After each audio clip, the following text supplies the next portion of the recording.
Mga kasayan, Motorstar 125 Jaling Power Appliance 1 relay setup. Ito siya kasayan ha. Tutukan mo to para ituturo natin yung mga yung mga ituturo ko, itututok mo ha. Ito kasayan yung natin na pang malakas ang kailangan, ganito yung kukunin nyo ha. Bosch relay 12 volts 30 amperes. Maraming nagkakamali dito. Pag pinatay nila yung yung motor, may ilaw pa rin kasi iba yung nabili nila. Merong 87A. Dapat dalawang 87, walang 87A. At saka SPDT. Single pole double throw. Parehas magkakaroon ng supply yung dalawa. Hindi sila magpapalitan. Parehas ang supply nila. Ito siya ba. Ang una natin gagawin, ilalagay natin sa sa positive. Kailangan natin dito ng fuse na 15 amperes, kulay blue. Ayan siya, 15 amperes. Positive or plus ng battery. Ilalagay natin yung number 30. Sa hindi pa nakakaalam ng mga number dyan, ito yung number niya. Halimbawa, ito yung 30 nasa likod. Tapos, dito sa may kabila na to, sa may kaliwa, 86. Sa kanan, 85. Tapos, dalawang 87. Yung dalawang 87, huwag yung munang itindihin yan, mamaya yan. Kasi load lang natin yan. Ito na siya Ito yung number 30, sa dulo yan. Pag ganito nabili yung wire circuit, kulay green. Tapos yung negative natin, ito siya. Number 85 Ayan, papunta ng battery. Papunta ng battery, tapos may connection pa papuntang body ground. Ground ng battery, tsaka ground ng ng motor. Ito Gawin natin para makita nyo.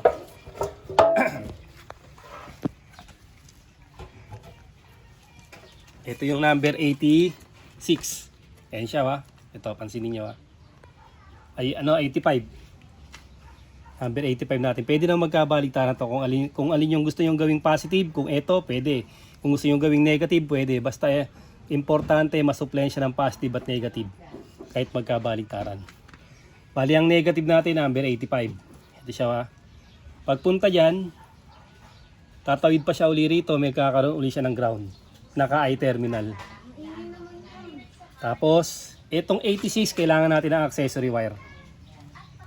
Dito Kailangan natin ng accessory wire dito na kailangan natin i-test.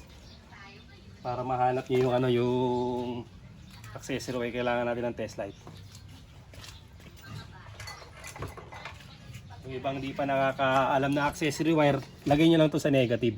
Tapos buksan nyo yung susian. Ang accessory wire nito ay kulay black, solid black. Yung pinakamalapit dito sa may brake light. Ito yung brake light natin Ito, tutok mo dito. Yung brake light, ayan. Brake light switch Ito, dediretso siya rito. Ayan, papunta yan dito. Brake light switch, meron dyan, kulay black. Yan. Pag pinatay niyo yung susian, mamamatay din yan. Tutok sa ilaw, huwag ka sa titingin. Tama kanina, lalayo. Ayan ito yung accessory wire Bubukas lang siya pagka nakaano yung susian natin. Diyan natin lalagay yung number. Itong isa ng relay 86. Pag nailagay na natin to, ibig sabihin magkakaroon na siya ng supply yung dalawang 87. Ito ipasok natin dito sa may accessory wire Yan. Lagay natin sa accessory wire, automatic dapat magkaroon siya ng supply parehas. Pagka isa lang ang nagkaroon ng supply, ibig sabihin mali yung nabili yung relay. Hindi yung gantong Bosch relay. Ito kasi kadalas na ginagamit sa sasakyan. Siya lagay nyo sa yan bukas yun lang din yung susian. Yan ang nagsisilbing accessory wire. Yan siya Tapos kabila.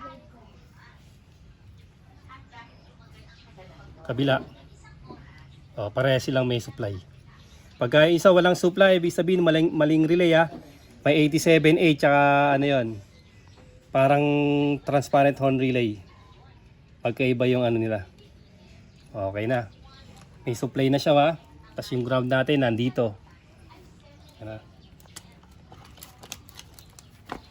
Itong dalawa na to, Ito automatic, ito na yung sa ano natin, sa mini driving light o sa mga laser gun. Lalagay nyo lang yan sa common.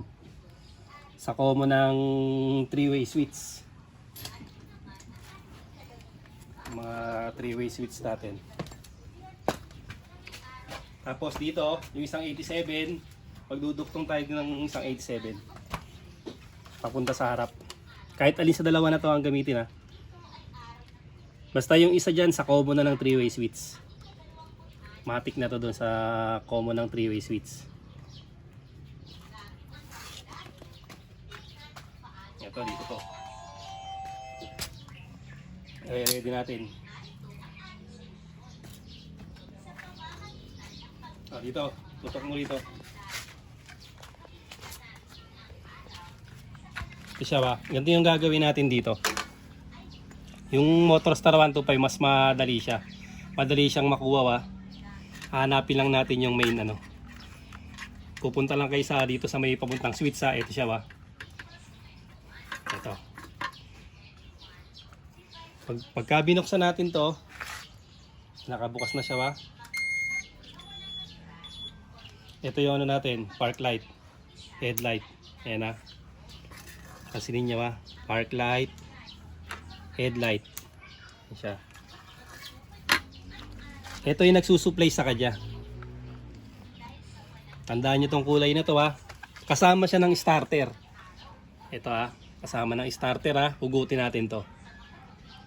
Tignan nyo mabuti. Madali lang to. Ang hugutin nyo rito yung kulay black. Natututukan mo. Focus ka lang sa ano. Yung accessory wire. Kailangan yung accessory wire na supply mailipat natin sa ano.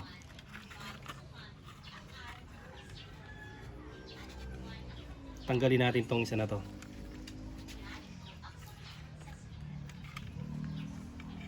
Ito siya ba? Tapos ibabalik natin.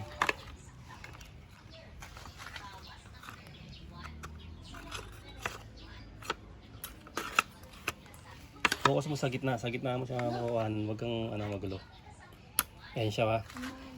Bubuksan natin ngayon siya. Yung park light, headlight. Ayan, wala na siya oh. Wala na siya kasayan oh. Ngayon kasayan, tingnan niyo ba? Yung busina hindi kasama ba? Signal light hindi rin kasama. Tapos yung brake light hindi rin kasama. Ito yung brake light natin oh. Pero tutok mo rito. Ito yung brake light. Hindi rin kasama yung brake light yan ha. Tapos yung starter natin, pansinin nyo. Dito yung starter. Nawala rin yung starter. Ibig sabihin kasi sa isang linya na yon, wala lahat yung park light, headlight, tail light, pati yung starter kasama. Ngayon, kung gusto nyo isama yung starter, wala na kayong babaguhin dito. Dito siya, dito, tutok mo rin sa starter. Ito yung kadalasan nangyayari, napapasama yung starter kasi hindi hinihiwalay yung ano, hindi hinihiwalay yung starter. Ito ha. Yan, tinastas ko na to para mas makita nyo.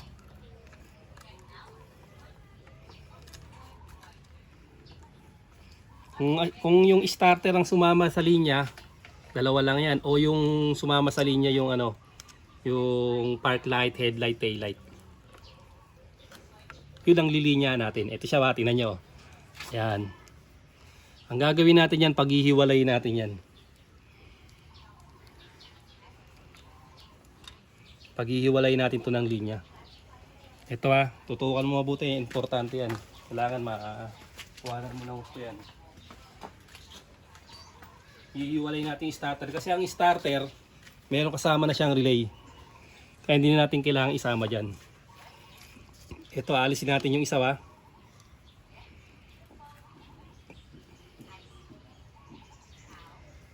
Yan. Ayun, nakaalis na siya. Titignan natin ngayon kung ano ang nawala. Gagamitin na natin dito yung 87 ng relay sa inugot natin.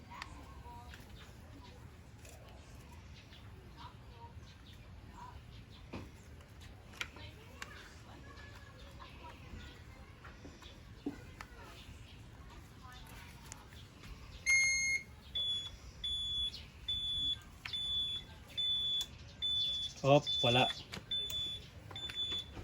Wala siya. Pero yung starter, tingnan natin.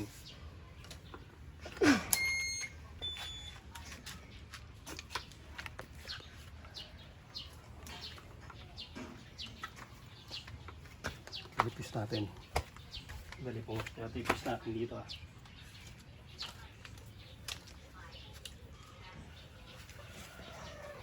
Ayun. Ito pang fuse. Kuha mo tayo ng fuse.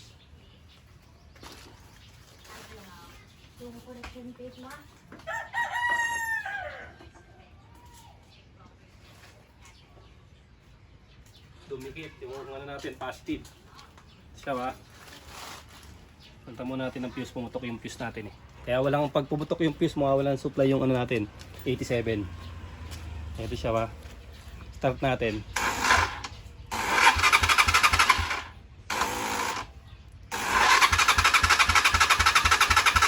Siya kasaya na.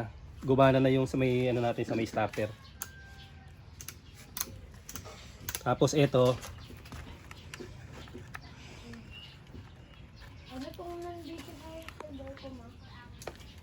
itong linya na to. Itong linya na to, ito pala yung linya ng starter. Ito kasi gumagana siya oh. Tapos yung kabila, ito yung linya ng ano, ng park light, headlight, tail light. Ito yun Ayun siya oh, kulay black. Ito kaya hindi tayo magduduktong ng wire papunta rito.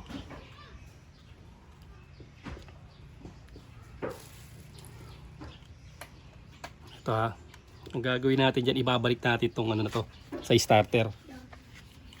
Tungan natin itong wire.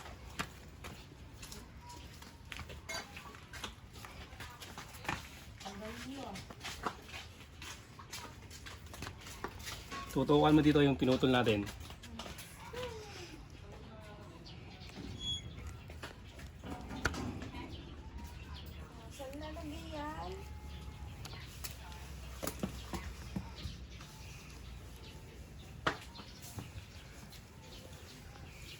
Siya ba? Tapos papasok muna natin tuli.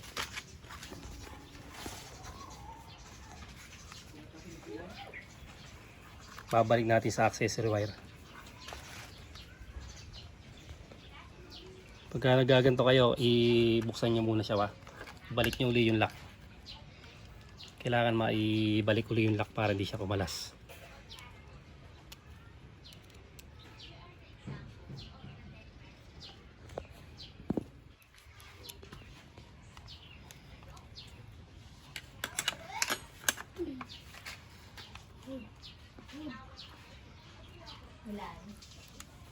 Isang case daw. Yan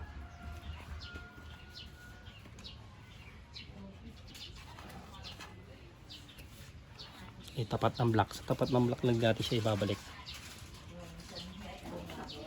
Sa dulo.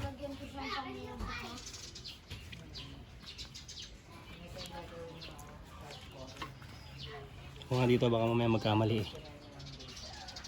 Dulo. Ayun. Yung black, nasa dulo yung black. Ito.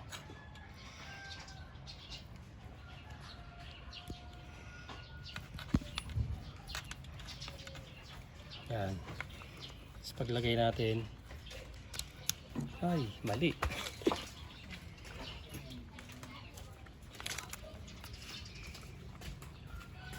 Oh, mali yun, hindi na itapat. Dito pala sa kabila.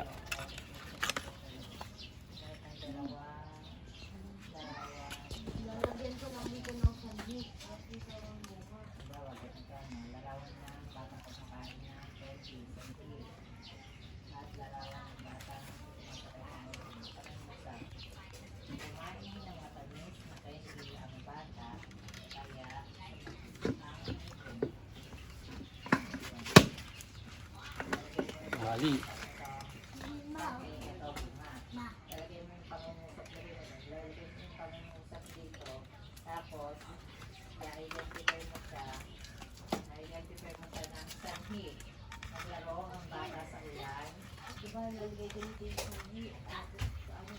Yan. Lagay na natin. Starter. Okay. Okay yung starter. Natanggal natin na linya. Yan ang dinuktungan natin.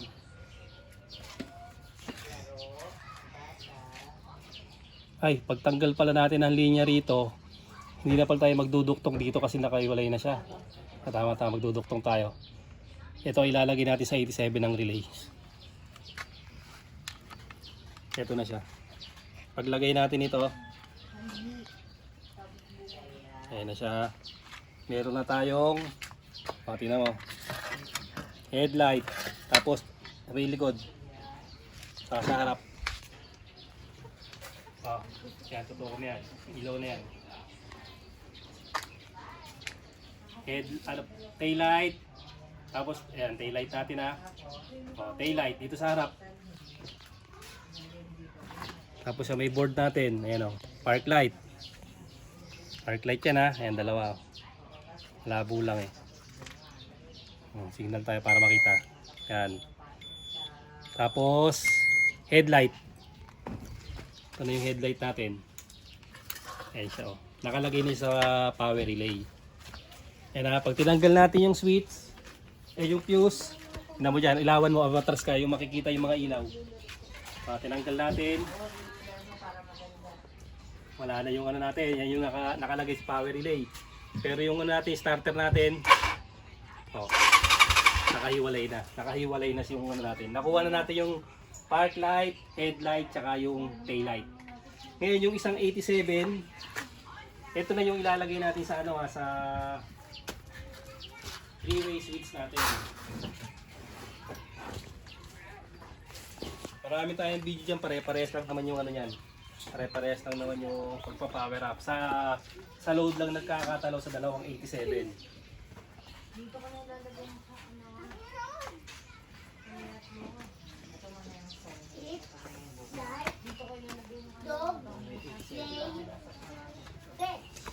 yung 87 para mailagay natin sa ano, mailagay natin sa relay. Ito pala siya.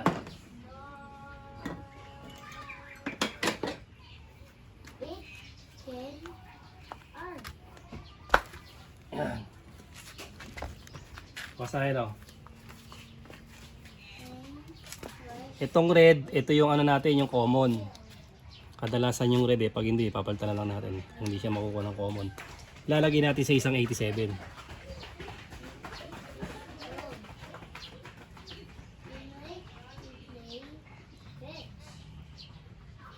Yan. Tapos ito, sa high and low ng mini driving light. Pag magkakabit kayo. Tapos yung ground ng mini driving light, padi ground nyo lang para mas malakas. Ito yung isa. Ito yung pang testing natin tawag dito. Itong ano natin, laser gun. Laser gun natin ito yung kanyang positive, ito yung negative. Lagay natin sa isang ano ng ano, 87 tingnan nyo Lapit natin dito kasi kasayang tutorial lang naman to. Hindi natin ilalagay sa motor para makakuha lang kayo ng idea.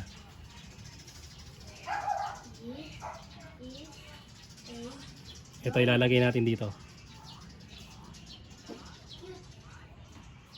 Tapos yung isa ilalagay natin sa ground. Dahil ito isa lang naman to, wala naman siyang ano Kung mini driving light, lalagyan natin parehas yung dalawa. Pag laser gun, isa lang.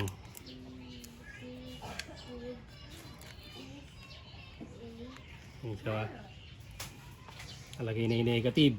Tapos ayan na yung isa. Papasok na sa natin sa ating tinanggal ko pala yung fuse para hindi pumutok. Ayan na siya.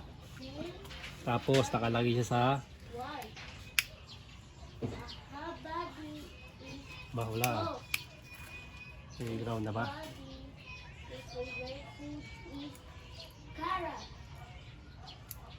Pare-pares lang to kaya kahit Kahit anong motor, ganito lang yung gagawin niya pag magpa-power up kayo. Ayan siya ha. Natutuwa mo yan ha. Tapos nakabukas yung headlight din natin dito. Headlight, park light. Tapos pag bubusina tayo, ayan siya. Tutukan mo yung ilaw. Kahit nakabukas din to ha. Naka-LED pa to oh. Mas maganda pa, naka-stack pa yan ha. Mas maganda, palitan nyo siya ng LED para mas maganda. Bukas din yung taillight.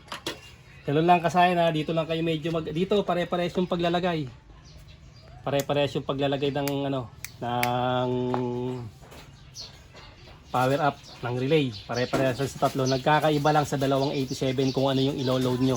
Basta dito ha, paghiwalay nyo lang siya. Ito lang naman yung Pero kung ayaw yung paghiwalay, nasa inyo na rin yun. Mas maganda kasi, yan kasi yung maganda talagang balanse. Ayun siya ha, ito. Ito yung starter. Ibinalik natin sa sa accessory wire. Kaya gumagana siya kahit nakaalis yung natin sa 87. Ito ha, pag-iwalayin nyo lang siya dito. Duduktungan nyo lang ng wire papunta na sa 87. Kasi may relay na to kaya hindi nyo kailangang isama yung yung starter dahil may sarili siyang relay, meron siyang starter relay. Kaya yan, okay na yan kasayan. Simple lang ha, doon lang yung switch dito papunta rito. Yan yung mga kulay niya kasama ng starter, brown, black, tsaka yung yung yellow na may lining na red. Pag meron pang kayong katanungan at hindi nyo nasundan, mag-comment lang kayo, sasagutin ko yan para ma-guide ko kayo. Hanggang dito na lang mga kasayan. Salamat sa panonood.